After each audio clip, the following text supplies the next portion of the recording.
ఆషాఢ బోనాల నిర్వహణలో ఆలయాల్లోని శివసత్తులకు ప్రాధాన్యత ఇచ్చేందుకు దేవాదాయ పోలీస్ శాఖ అంగీకరించడం హర్షణీయమని జోగిని వైష్ణవీదేవి అన్నారు. మాదన్నపేటలోని నివాసంలో సమావేశం నిర్వహించారు. తమ సంఘంతో దేవాదాయ శాఖ కమిషనర్, పోలీస్ అధికారులు సమావేశం నిర్వహించారని చెప్పారు. తమ సమస్యల పట్ల సానుకూలంగా స్పందించారని స్పష్టం చేశారని వెల్లడి చేశారు. శివసత్తులకు బోనాల వేడుకలు తగిన ప్రాధాన్యత కల్పిస్తామని హామీ ఇచ్చారని అన్నారు.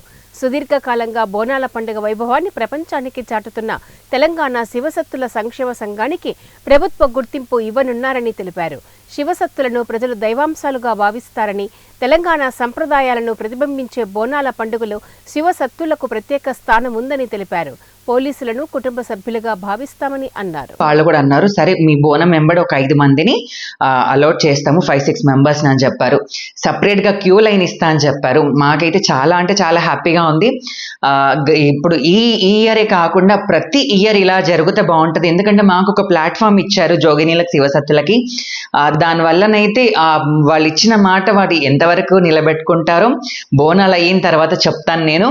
ఎందుకంటే వాళ్ళు చెప్పిన మాటల ప్రకారం చూస్తే 100% జరిగినట్టే అనిపిస్తున్నాయి వాళ్ళ మాటలు. చాలా అంటే చాలా బాగా రిసీవ్ చేసుకున్నారు వాళ్ళు. చాలా అంటే